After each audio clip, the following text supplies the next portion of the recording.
And I'd like to welcome you all to the third seminar of the Uppsala seminars on HCI for this term.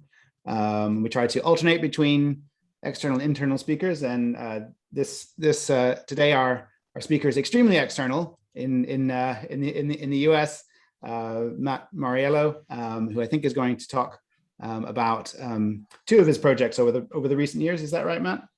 That's correct. Mm-hmm. So I'll go ahead and hand it over. Generally, you can invite people to pipe in or say a question at the end. It's up to you. But it's good to have a little more time for discussion. That tends to lead to a better seminar if you can manage it. Last time I did a run through, it should be about 20-25 minutes. So I think we'll have ample time for questions. But I'll do my best to watch chat, and if there are questions, you can type them in there. If you really feel like you need to ask a question right now, by all means, just totally interrupt. That's cool with me.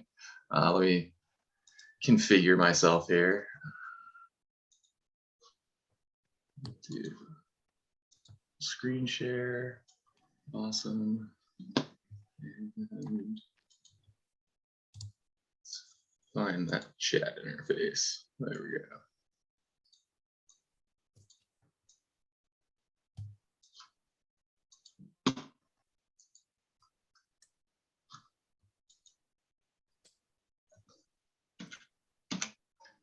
I'll keep an eye on chat too, of course. Awesome, great, cool. Well, hi, I'm Matthew Mauriello, and I'm an assistant professor in the Department of Computer and Information Sciences at the University of Delaware. And I'm interested in the ways that people use computing technology and how this technology can help us address problems that we observe in our daily lives. And I'm super excited about the potential of IoT devices like my personal assistant, allowing me to check the status of my home's smart lock without having to get out of bed. And I know I'm not alone in this respect. If prior estimates are correct, there's about 30 million of these devices on the planet, and that number just keeps going up. And I think we've only started to scratch the surface in terms of their potential. So in today's talk, I'm going to focus on my work designing IoT systems to create new interactions in the built environment. And I want to focus on two projects that demonstrate a range of possible applications, from surfacing information to providing services on demand. Starting with a project aimed at supporting information seeking during energy audits using an easy-to-deploy temporal thermography system. So given a typical residential home, if you or I were living here and paying a utility bill, we would probably want this home to be as energy efficient as possible. However, some common reasons for inefficiencies include the design of the building itself, the materials used in its construction, which degrade over time, and then of course the building's age. So most buildings in the US, which may not be as impressive elsewhere, are over 50 years old, and replacing them would be quite expensive. So renovations and retrofits of existing building stock are viewed as critical pathways for improving energy efficiency. And just as an example, the US Department of Energy encourages these actions as a way of achieving their strategic goals of reducing housing energy use nationally.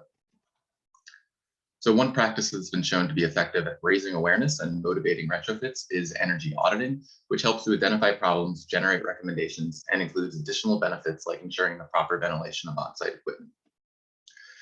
Now, increasingly, energy audits involve a thermographic component where auditors employ thermal cameras as both a diagnostic and communication aid.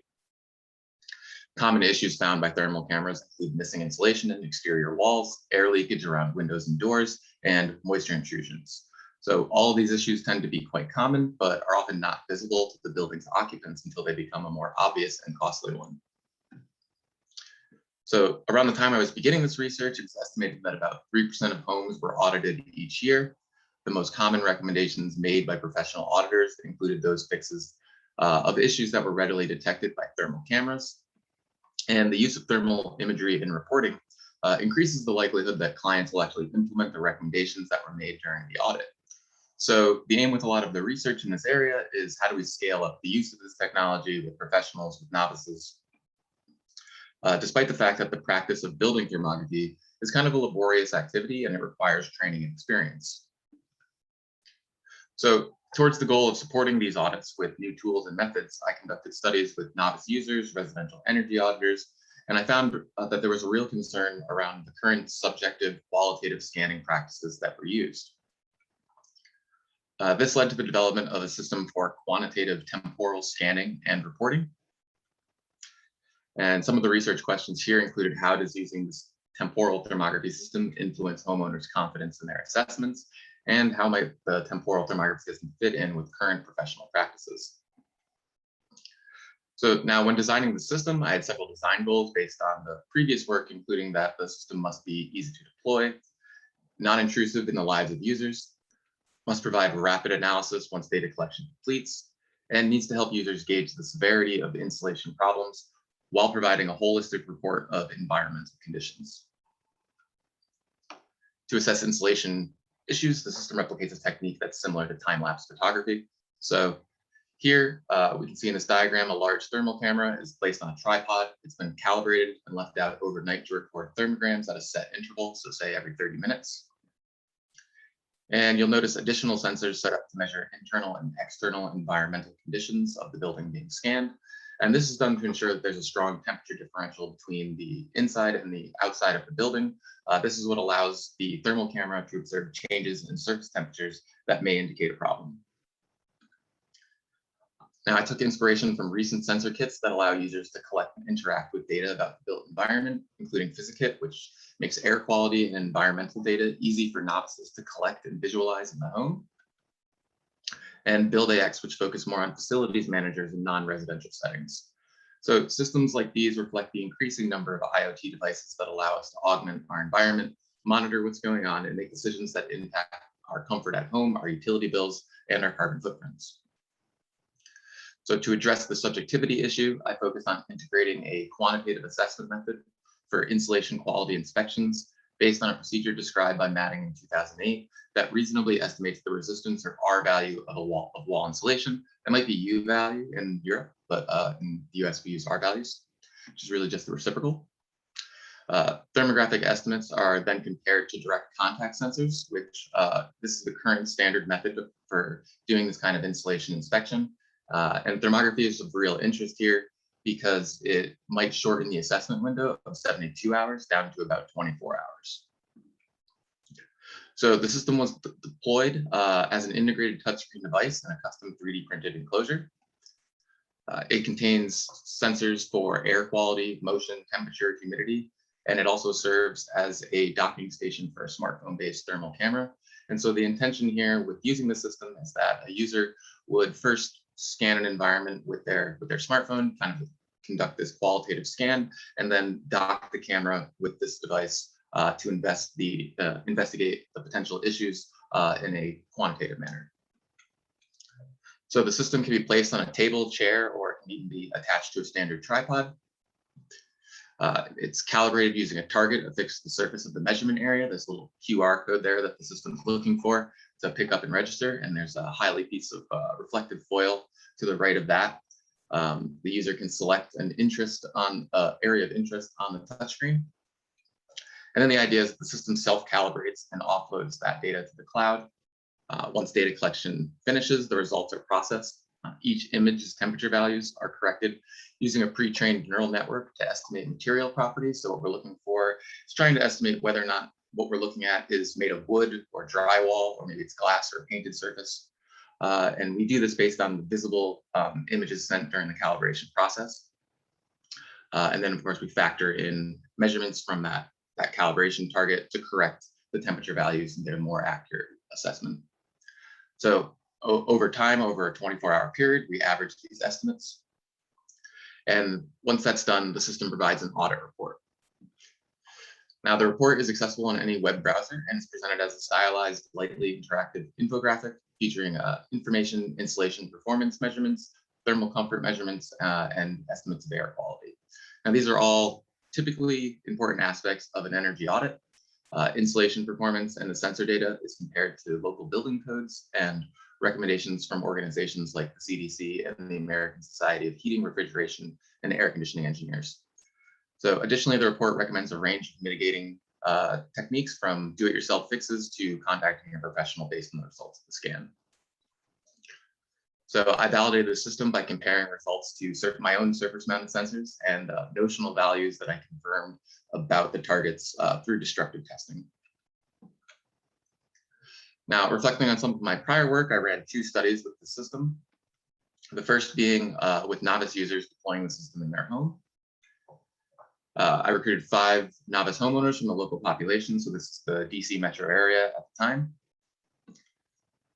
And those who participated for 1 week, and they conducted various assessment tasks, both with a smartphone-based thermal camera and our sensor system, while completing surveys about these activities.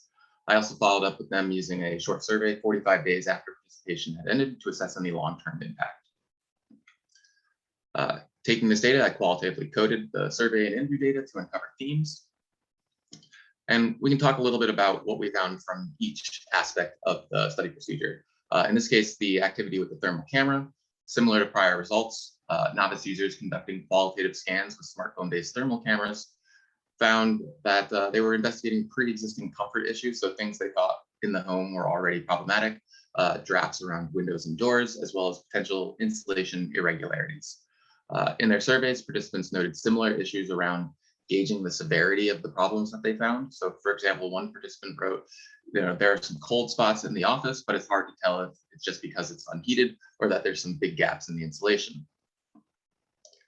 Now, after they've identified these areas, they would then deploy our sensor system during that sensor deployment task. And some participants, like participant 1, did not find any issues in their home. They didn't find one with their thermal camera. And so they simply tested segments of their external wall. And again, they found no issues, thus matching their current expectations that their house was generally well performing. Participant 2 inspected several suspected issues and found them to be less severe than they anticipated when reviewing their report against their earlier conclusions based on the thermal images alone. So noting later about their report, they said it kind of gave me a why. It's real cold here and it's below code. Here's some further information you can look at. That's super helpful. I can decide if I agree that this is a problem and it's telling me something that I can do. In contrast, participant 5 was trying to confirm an issue that they suspected was a recent insulation installation, but found that neither the thermal images nor the sensor system could confirm their suspicion that it was underperforming. So this person, needless to say, was just a little bit disappointed that they didn't find the problem. Now, from the semi-structured interviews that followed these activities, I discussed findings around the interactive report, data privacy, participants' confidence in their assessments, and post-mission attitudes. And for time, I'll just talk about 2 of these. So briefly describe the findings around the report and assessment confidence. With respect to the interactive report, most participants were positive about it, indicating it was easy to read and understand. Most appreciated having temporal data and the additional depth the report provided over thermograms alone. As one participant noted, I like the idea of having a report that I can refer to again afterwards. You get that with pictures too, obviously, but the reporting aspect gives you more detail. The fact that you had the environmental and air quality readings also gave you something more to look at.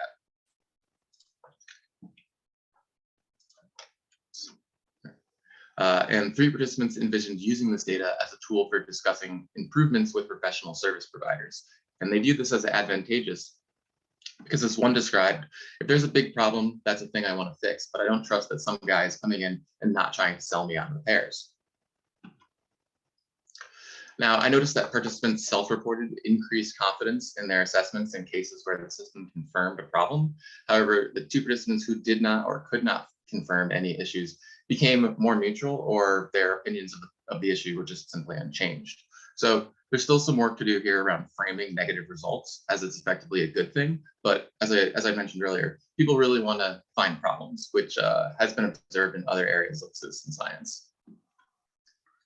Finally, results from our follow-up survey indicated that all participants reported thinking a little bit more about energy efficiency issues in their home since participation had ended in the study. One participant wrote, it made me generally more aware of where and why there might be issues and why.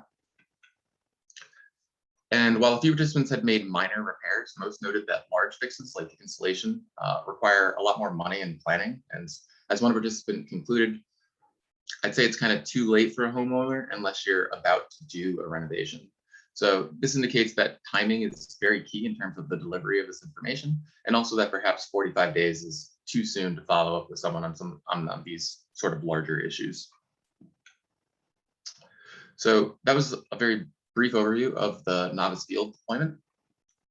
And similar again to some of my prior work, we also want to seek the opinion of experts to review the system and see how auditors' views of the utility of the system might differ.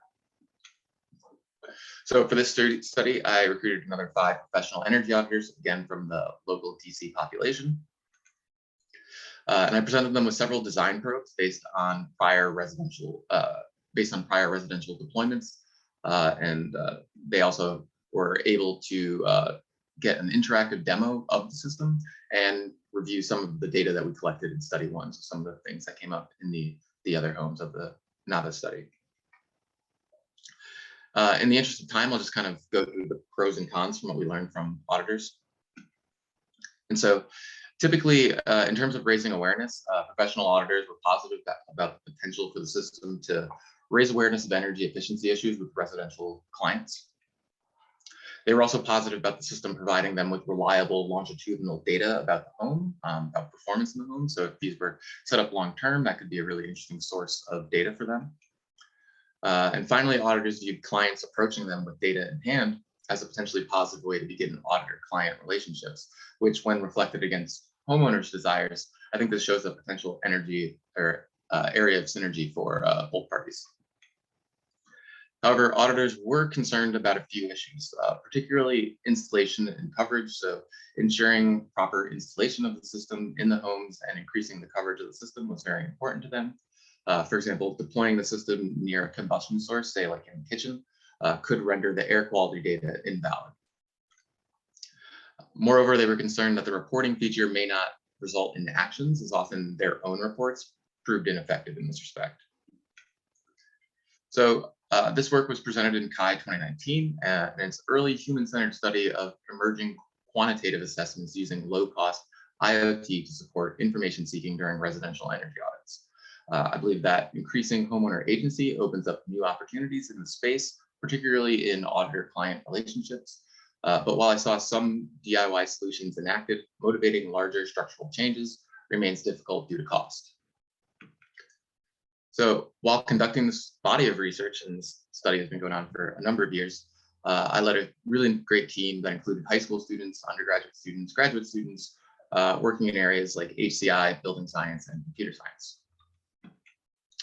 And some future work might be investigating these sort of multi-sensor deployments and longitudinal deployments, and hopefully that data might contribute to larger empirical studies and a common standard for temporal thermography to be used in the field as like the primary method in which we do installation inspections.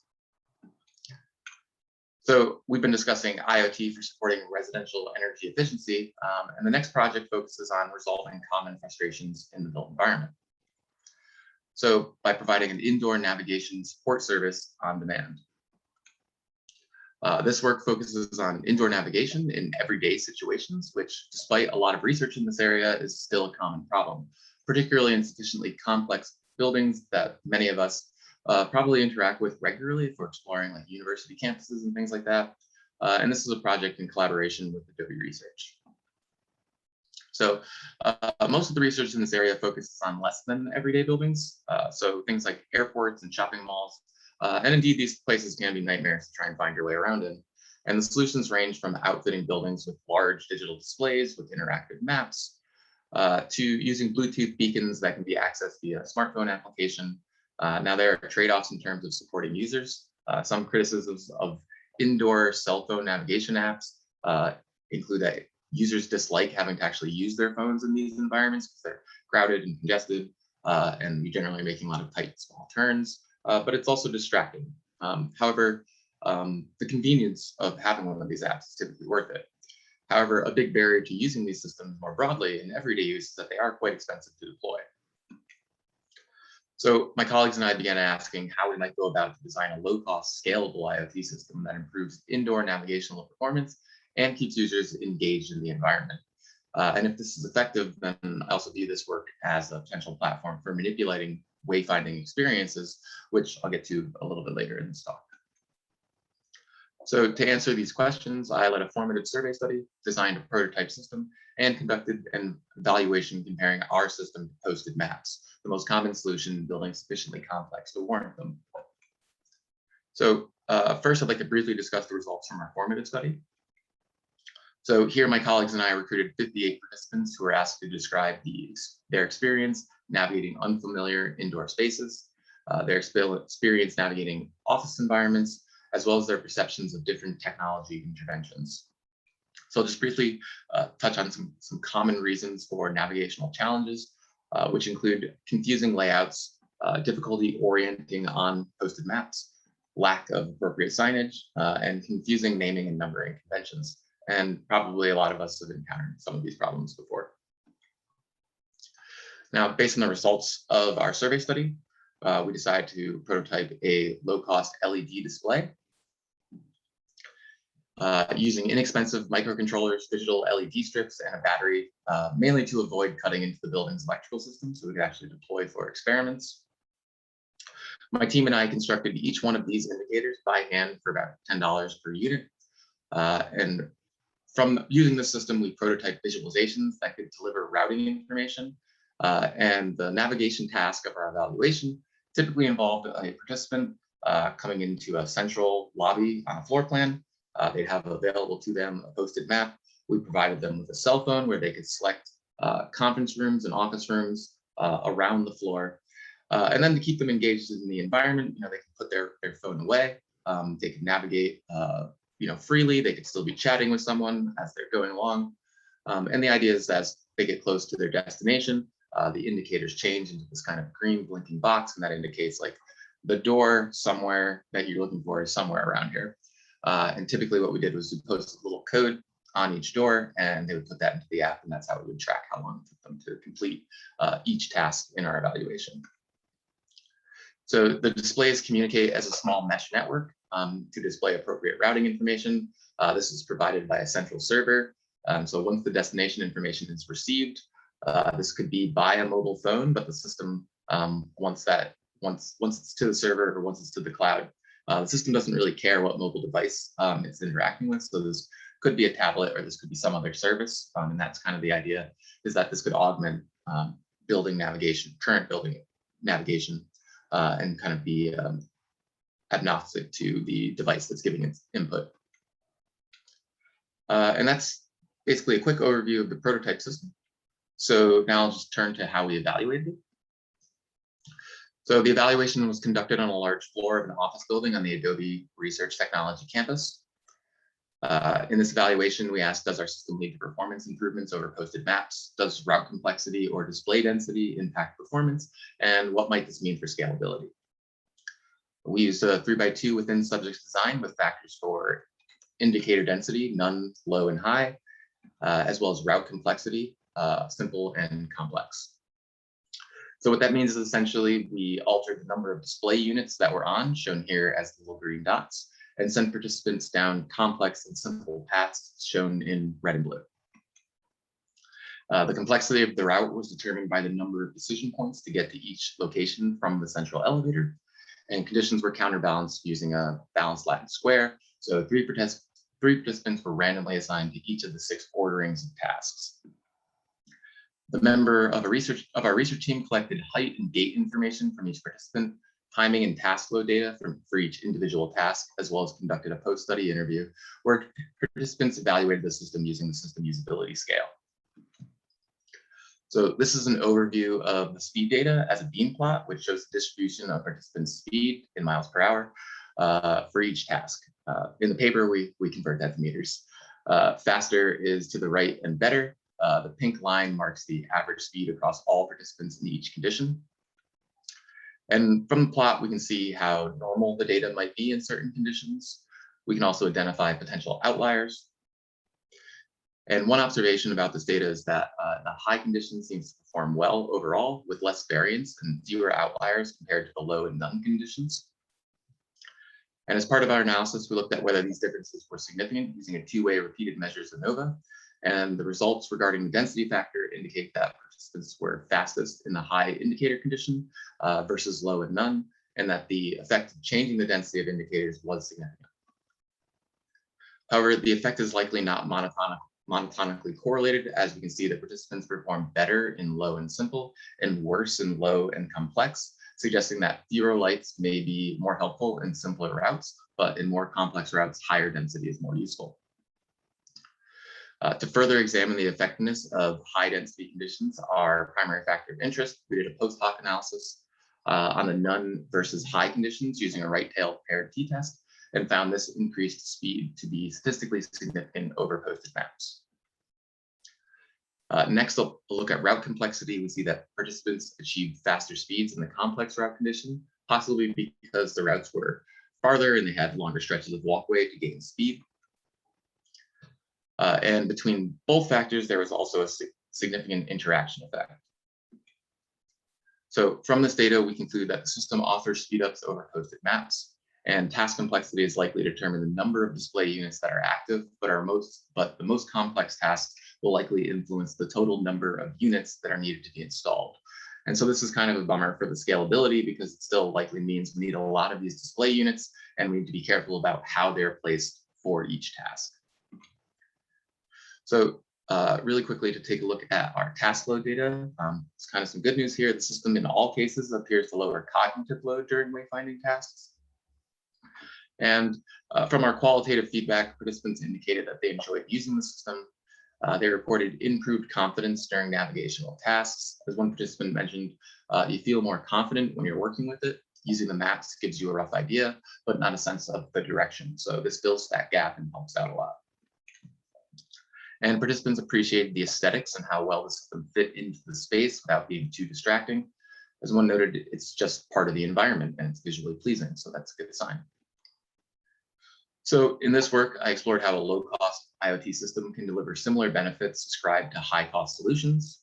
I believe that the system offers potential avenues for improving indoor navigational experiences, and I'm excited that the system could potentially augment existing buildings and navigational solutions. And this brings up some interesting questions, such as how flexible are users with respect to path optimization? But in order to answer this question, we first have to understand, would users even notice small differences in the routes, and how much flexibility do we actually have, but with changing their course or their destinations and paths that they follow to get there. So if you walk down a path, down a long walkway without knowing it, then perhaps we can improve your physical health by reinforcing daily step counts. Or as exposure to natural light has been shown to improve in mental well-being, would navigating you by a window improve your mood, or at least the experience itself? So I think there are a number of interventions that could be explored that would require very little modification to the current system. But of course, balancing that against scalability is challenging because we often want to personalize and identify users, and that's of course going to require more sensors and more infrastructure that's going to drive up costs and thus further hurt kind of scalability of the system. So that was a brief overview of some very recent work on indoor navigation, and I hope you take from the talk that user-centered design can lead to these kinds of novel IoT solutions in the built environment, and this kind of shows a range of possible applications, from surfacing information to providing services on demand, which I think can benefit us in sort of our daily lives. And that's kind of my hope for these kinds of IoT systems, is that we're really kind of reaching the vision of ubiquitous computing and providing, services and access to information and technology pretty much in all spaces across all devices, and making our environments really responsive to the needs of, the occupants of the built environment itself.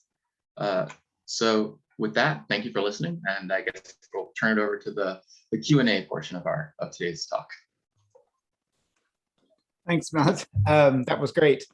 I was just noticing this. We've got some decent attendance after all, and 43% of our seminar attendees are external. So that's amazing. So thank you, Christina and Elena and Aid. And I think, there's plenty of time for questions. I don't know if you wanted to have any order to the question, but I guess probably just see what people ask and then go from there. Yeah, totally. It was intended to have time for questions, so there you go. Did it. Aid, I think. Go ahead, Adrian. Yeah, no, thanks, Matt. I enjoyed that. Beautiful timekeeping, well structured, interesting studies as well. I want to ask mainly about the first part of the talk. Really, I'm really fascinated in people's understanding of thermal comfort, and one of the things I've found with thermal cameras is they tend to self-calibrate. So they'll pick a low and high range and then grade the color on that. So if you're in a house that's super warm, you're going to get a color scale which is like, 20 to 28 or whatever. And if you're in a cold house, Victorian house, like I've got my coat on, you're going to get 13 to 18 or something. So how do you get people to kind of appreciate where their house is sitting relative to other houses, right? Because you've got to get them to appreciate that even though they might not have identified a local problem, they've got an overall thing about the quality of their housing as it sits compared to others. Is that something you want to address? Yeah, so I guess the first thing to say is that the color palette that's sort of automatically applied to the thermal camera is really for the human observing the image, right? So those are colors that that help us try to do these qualitative assessments. But the numbers are still there underneath that color palette, right? Like the exact specific surface temperatures. So the benefits of this system is that we are extracting those values and doing some correction to make sure that they're as accurate as possible. And then we're comparing that to an objective measure of the building codes for the particular area. So this basically says it's, your home is rated at, R20 in that sort of region of the United States, and you're performing at maybe an R18 once we've done the conversions. And so then you can kind of decide whether or not that sort of objective measure is worth investing in, putting some more insulation in the wall. And it does give you at least a baseline for comparing to what the industry expects for your home, as far as doing larger assessments of comparing to your neighbors, comparing to your community. I think if we were to do larger deployments where we're making these kinds of assessments, that information would be potentially helpful to policymakers who might be able to incentivize retrofit programs, because essentially that's what everybody responds to on the sort of residential homeowner side. Is like, it would be great if I could invest in this, but that's a 20-year payoff and I have other things that I need to do. Or it might not be that much of a problem if I'm a little cold. I can turn up the heater in theory.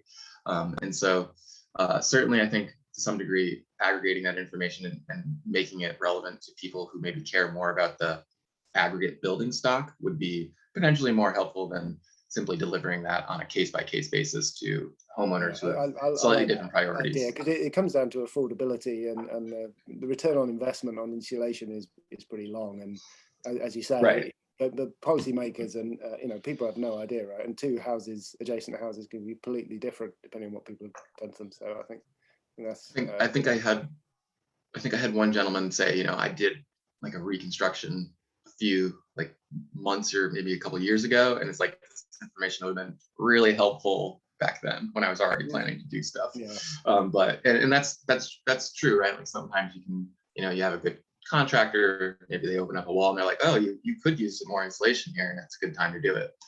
Obviously there are other methods for getting that into the wall that's less destructive, but it's all time consuming and it's all resource consuming effectively. Yeah, I thought drilling a hole in your own wall was dedication to your research. So yeah. Yeah, I hope my former landlord never sees that talk. That's good. But I'm really good with spackle. Yeah, thanks, Matt.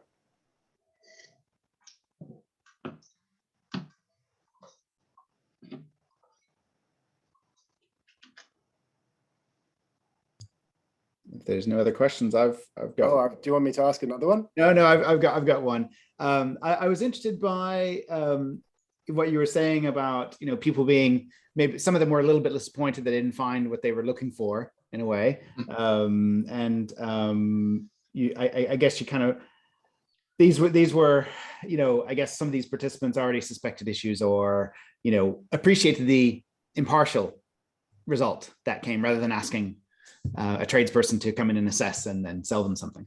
Was there any, did you get a lot of feel for I guess what it might provide to kind of, were these all kind of you might say everyday users of buildings, in the sense that they weren't necessarily looking to retrofit, or they didn't have any particular expertise, or did it did those you ended up recruiting have some prior knowledge or?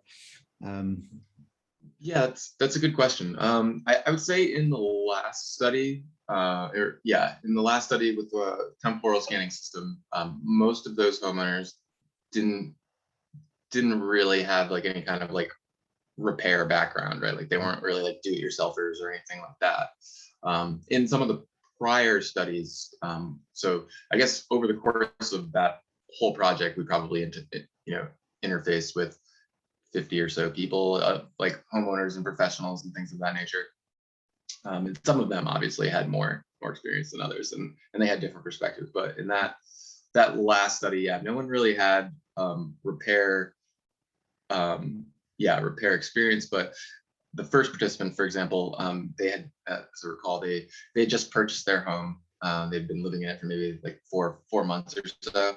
All the inspections were just done. Everything came back, perfectly fine. So they really weren't expecting to find problems. And of course, the system said, yeah, there are. In fact, your inspections seem good, right? Like everything kind of corroborates here. But yeah, there's still this problem where like you're spending time, you're putting in effort, and the system is supposed to tell you that you found something, that you're going to find something. That's the expectation that people go in when they're using kind of an assessment tool. And I guess, yeah, there's some disappointment around just not finding stuff, which is contrary to like what homeowners really want, right? Like you don't actually want to find problems. You want things to be good, because problems mean that you should probably do a repair, even if you're going to maybe ignore it or not invest in time because it's a lower priority. So yeah, that's a real, and I don't know if that's something to do with onboarding. It was kind of, it's kind of something that we realized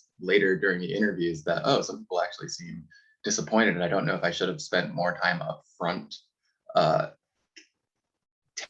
telling them that it's okay effectively to not find things. Like, in fact, you would like that in theory. So that could be just how we frame the entire study to them up front. Because I think we kind of, at least the perspective in, I guess, that area is like most of the building stock is older. And so there should be problems, I think is what people are kind of expecting. Yeah, I suppose part of the root of that question for me was kind of, it's interesting to think about how people engage with information systems like this. Basically, I mean, it's kind of a, it's a smart environment sort of augmented system, or augmented, it gives them a picture and an assessment of their home. And, it's kind of like how people are going to engage with that is really, it's hard to predict. So I guess I was trying to just, hear a bit more about that. So that's great. Yeah, it's really interesting that people were disappointed not to find problems. So it's problematizing the house. They would almost prefer to have some kind of issue, or at least for the effort, maybe. Yeah. Yeah, I think that's true. I guess the reflecting on the sort of meta across experiments. So in the earlier studies where we just had them use a smartphone-based thermal camera, the hallmark of conversations were, well, this could be a problem, but I'm not sure. So the difference between the earlier studies and this one was like people were much more confident in their assessment. I mean, it's 5 deployments, so some more testing is probably better. But that was like the hallmark of that second experiment. It's like suddenly the confidence issues just went away, because like, I've got this thing, it's doing this objective measurement, I can take that to the bank, more or less. Which when you just have a photo, and as Adrian was saying, like, that palette range kind of changes. It's hard to process these images, particularly when everything else appears to kind of be the same temperature. There's that's sort of the problem with some of these more subjective or qualitative practices that have been kind of pushed as these cameras have gone increasingly commercial and residential user. Great. We still have time for one more. Yep, Christina. Yeah, thank you for the talk. Really interesting. I have a question about the second part. So awesome. I found the idea quite insightful, or quite intriguing, and I can also see why the participants described it as visually pleasing. I wondered if you thought about the challenge of simultaneous use. you talked about scalability.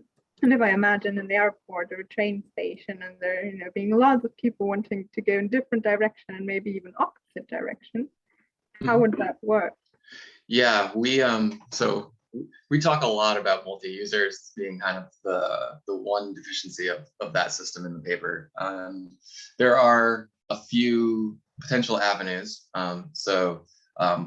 First, we sort of imagined this being in sort of, like I said, everyday environments as opposed to like airports and things like that. So simply we're not expecting a high load of concurrent users, but even if they are, depending on where they are, maybe in the building, you can segment them out by their positional location and say like, well, we know this user is probably coming from one side of the building. We'll maybe try and route them around a different user, so we could try and scale it a little way, but that's still only going to scale to maybe like a couple users at a time, And the next thing is to try and identify them and their position relative to the actual display units that are nearby.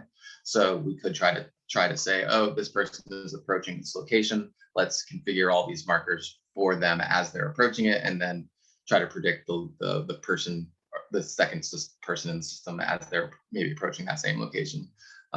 Participants, we actually asked them how they would deal with multi users in the system, and they gave us all sorts of pretty interesting ideas.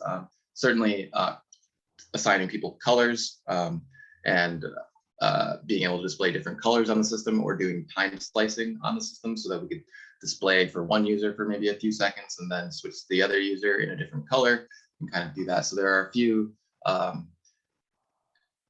small ways that we could tweak the system to maybe encounter a few users, but if we really want to go to multi-user, then we really need to add additional sensing that would allow us to identify the individual user and track them. And so that problem is like, well, if you're going to do that, you're talking about maybe a camera system or maybe some kind of direct identification of their phones. And that starts to really get past the sort of low cost, simple deployment perspective that we were going for. So these are all like great topics to think about in the future, and definitely one limitation of that system. Thank you.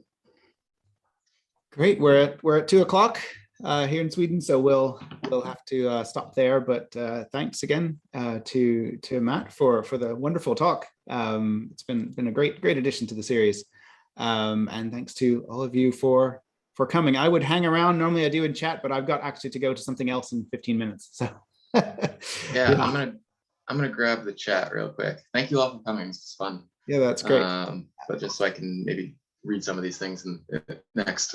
That's great. No, I'll stop recording. That is, if I can find it again.